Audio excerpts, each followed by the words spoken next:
Praise the lord. ప్రభునందు ప్రియులారా, ఈ దినము నా దేవుని సన్నిధిని మరి ప్రార్థించి వాక్యం ధ్యానించి ప్రారంభించి ఉన్నారా? తన వాగ్దానం చేత మనల్ని బలపరచుటకు మన మధ్యకు వస్తూ ఉండగా చదువుకుందాం.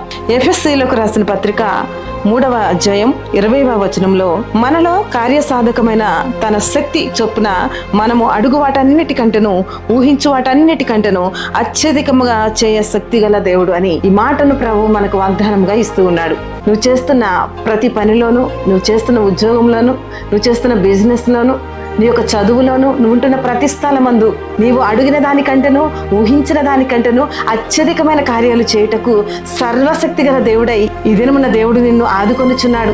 అద్భుతమైన, ఆశ్చర్యమైన, ఘనమైన కార్యాలు ప్రభు నీ పట్ల, నీ కుటుంబం పట్ల జరిగించి వాగ్దానం నెరవేర్చుగాక. తండ్రి నీకు స్తోత్రమయ్యా. ఈ దినమున ఈ యొక్క వాగ్దానం ప్రతి ఒక్కరి పట్ల నెరవేర్చండి. యేసు నామంలో ఘనమైన కార్యాలతో నీ బిడ్డలు తృప్తి పొందుదురు గాక. యేసుక్రీస్తు నామంలో రక్షణ, విడుదల, స్వస్థతను అనుగ్రహించి ఈ దినమున ప్రత్యేకంగా మ్యారేడ్ డే బర్త్డే జరుపుకున్న బిడ్డలు దీవించి ఆశీర్వదించమని ప్రార్థించి వేడుకొనుచున్నాము తండ్రి.